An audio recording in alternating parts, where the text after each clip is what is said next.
In October 1941, German tank columns shattered the Soviet armies west of Moscow. Weeks later, they stood within reach of the capital, but no longer possessed the strength that had carried them there.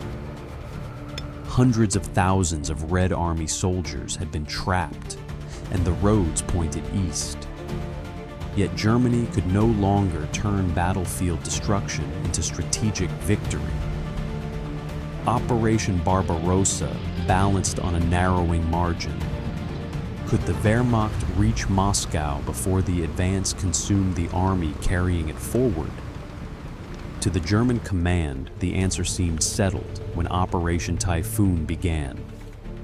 On September 30th, the Southern Arm moved first. On October 2nd, the offensive erupted across the center.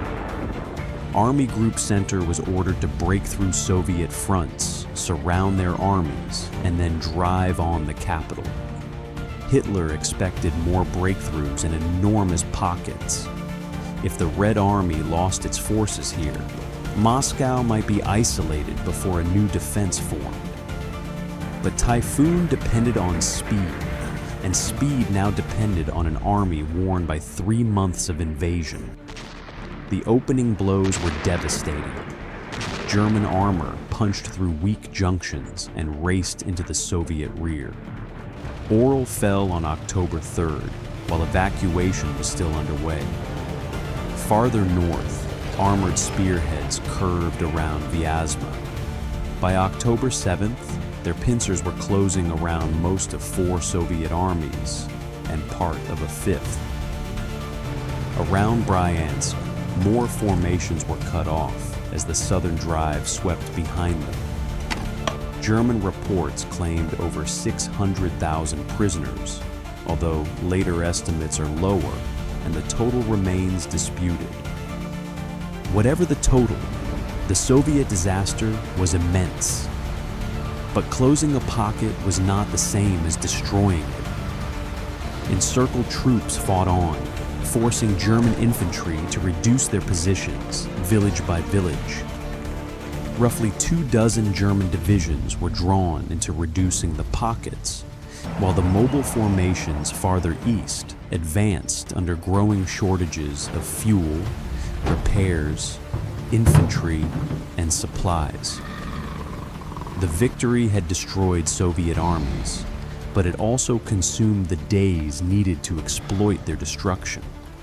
The road looked open on the map. On the ground, it remained contested. On October 10th, Georgy Zhukov took command of the shattered Western Front. His immediate task was not to restore an unbroken line. Too little remained for that. Instead, he concentrated limited forces along the main roads west of Moscow, especially at Volokholamsk and Mozhaisk. Cadets, militia, remnants of defeated formations, and arriving units were placed into the gaps. They could not reverse the German advance. Their purpose was to make each road junction cost time, now the Soviet Union's most important resource. Then the ground changed. Autumn rain and snow turned unpaved roads into deep mud. Trucks sank to their axles. Horses exhausted themselves hauling guns and wagons.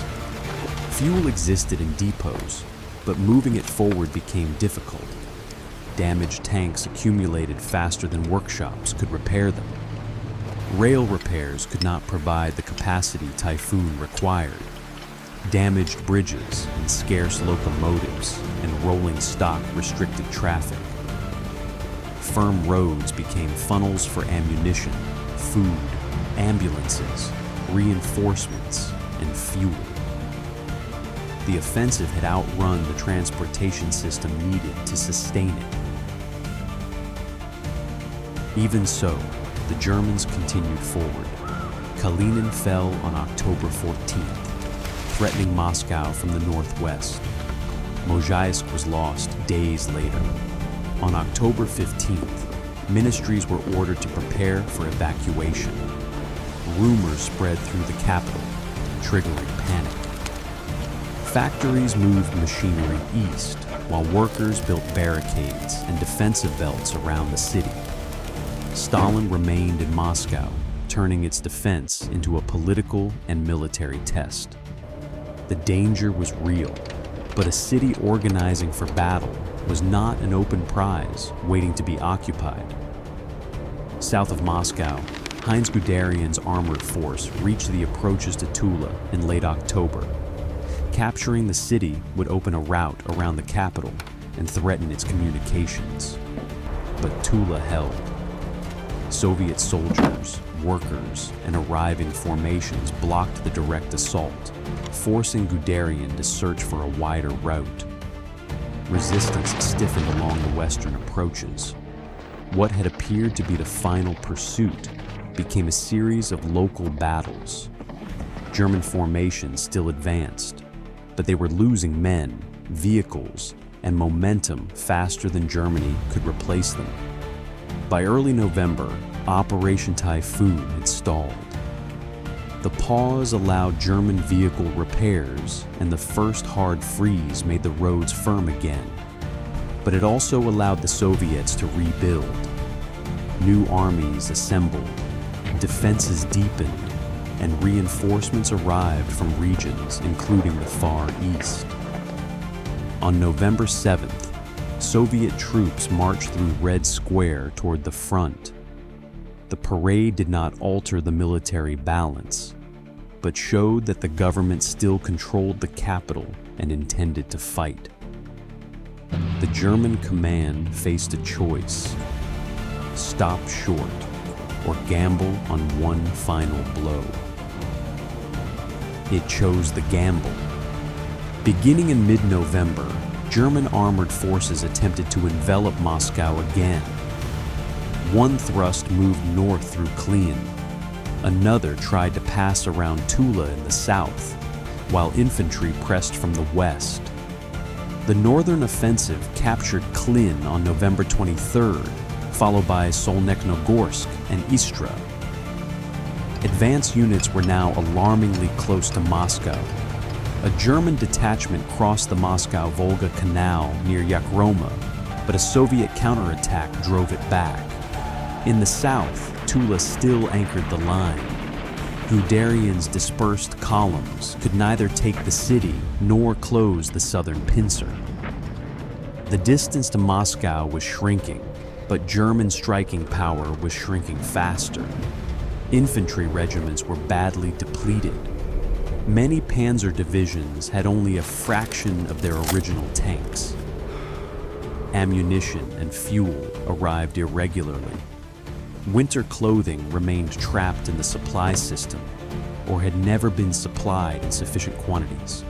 Severe cold damaged engines, thickened lubricants, disabled weapons, and punished exposed troops.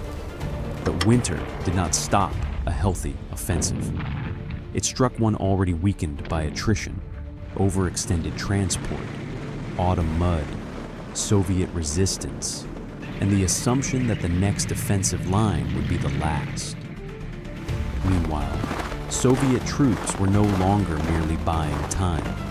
Fresh formations appeared behind the front, while counterattacks threatened narrow German penetrations. German intelligence underestimated the Soviet Union's ability to raise new armies after catastrophic losses. Each encirclement appeared decisive. Each was followed by another defensive line. Capturing Moscow would have been a grave Soviet defeat. The city was a railway center, the seat of government, and a symbol of authority. But its loss would not automatically have ended the war. Much of the government and industry had moved east, and the Red Army continued to exist beyond the capital. By the final days of November, the German drive was reaching its limit.